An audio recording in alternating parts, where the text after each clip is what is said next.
Hello mga kaibigan, mga kapatid, narito na naman ang inyong lingkod, Father Bob, isang paring Karmelita. Purihin natin si Jesus, Maria at Jose. Kumusta naman ang mga pagninilay natin araw-araw? Nagsikap ba tayo na maging mabungang mga ito? Sana gabayan tayo ng Panginoon sa ating mga adhikain, sa ating mga pangarap sa buhay, sa ating mga misyon, anuman ang mga ito. Maraming salamat sa inyong patuloy na pagsusubaybay at maraming salamat din sa inyong patuloy na pag-share, yung pag-click nyo ng like, yung pag-share nyo. At least kayo ay naging kabahagi rin ng misyon na maipaabot ang napakasimpleng pagninilay sa mga pagbasa natin na araw-araw sa pamamagitan ng pagbabahagi ng Ebanghelyo.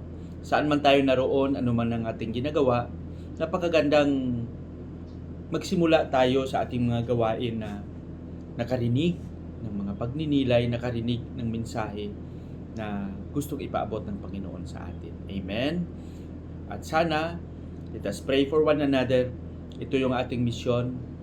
Pagdasal ang bawat isa. Ipagdasal din ninyo ako na sa aking kahinaan ay patuloy akong maging tapat sa aking bukasyon, sa aking misyon, sa pagtugon, sa pagpalaganap ng kaharian ng Panginoon sa misyong pagkapari, pagkarelihiyoso. At kayo rin, bilang binyagan, lahat tayo ay nakibihagi sa misyon ng Panginoon na ipalaganap ang mabuting balita. Amen? Ngayon ay araw ng Sabado at nasa ika-22 araw na tayo sa buwan ng Pebrero, 2025. Ang ating ebanghelyo sa araw na ito ay ibabahagi sa atin ni San Mateo, Kapitulo 16, versikulo 13 hanggang 19. Ano ba ang sinasabi dito sa ating ebanghelyo? Ang sabi ay ganito: When Jesus went into the region of Caesarea Philippi, he asked his disciple, "Who do people say that the Son of Man is?" They replied, "Some say John the Baptist, others Elijah, still others Jeremiah, or one of the prophets." He said to them, "But who do you say that I am?" Simon Peter said in reply, "You are the Christ, the Son of the living God."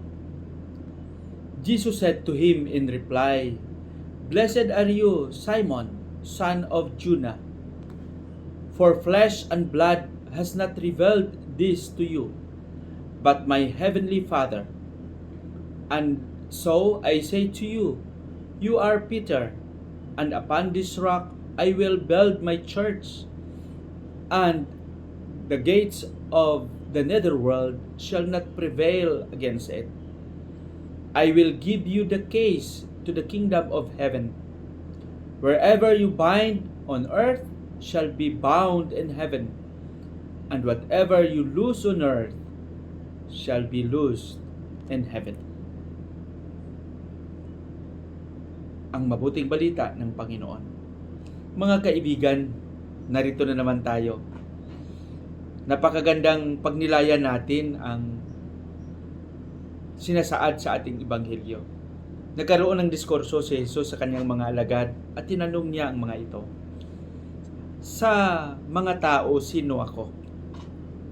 At iba-iba ang sagot ng mga tao. Sabi nila, ikaw si Elias, ikaw si Jeremiah, ikaw si Juan Bautista, at ibang mga propeta. Binalik ni Jesus ang tanong, "Pero sa inyo, sino ako?" Kasi ito yung mga naririnig lang nila. At si Pedro ay sumagot, "Ikaw ang Kristo, ang anak ng buhay na Diyos." Mga kaibigan, ang tanong na ito ay hindi lang ito tanong ni Kristo sa mga alagad. Napakagandang tanong din ito sa atin. Parang iniisip ko na si Kristo ay tinatanong ako, para sa iyo, Father Bobby, sino ako? Napakagandang tanong. At siguro sa inyong lahat, ganun din.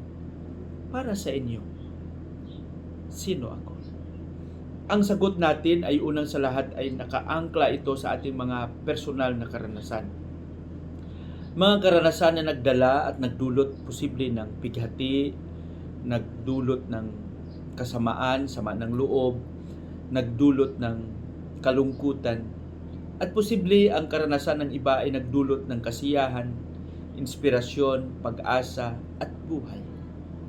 Ang lahat ng ito ay talagang maiugnay natin sa pagkakilala natin kay Kristo. Ano man ang ating mga karanasan, ano man ang ating pagkakilala kay Kristo, para sa akin ito ay tama.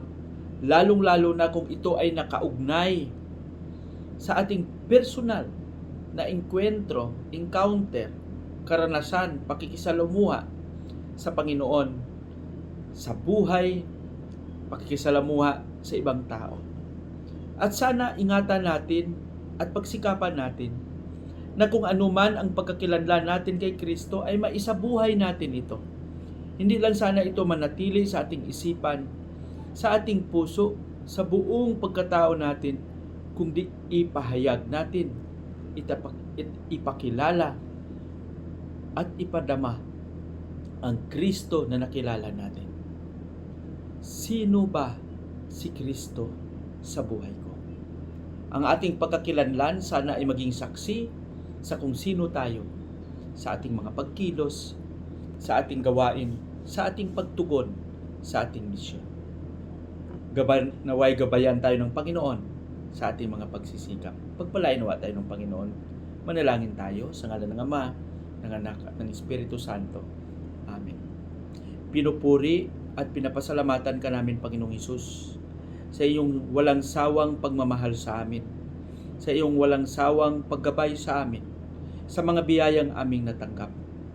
Tulungan mo kami palagi na maging bukas ang aming mata, ang aming isipan, ang aming buong pagkatao sa patuloy na pagtupad ng tapat sa aming mga tungkulin, lalong-lalo na sa paglilingkod sa aming kapwa, upang sa ganon, ang pagkakilanlan namin sa iyo ay maipahayag namin. Amen. Sa ngalan ng Ama, ng Anak, at ng Espiritu Santo. Amen.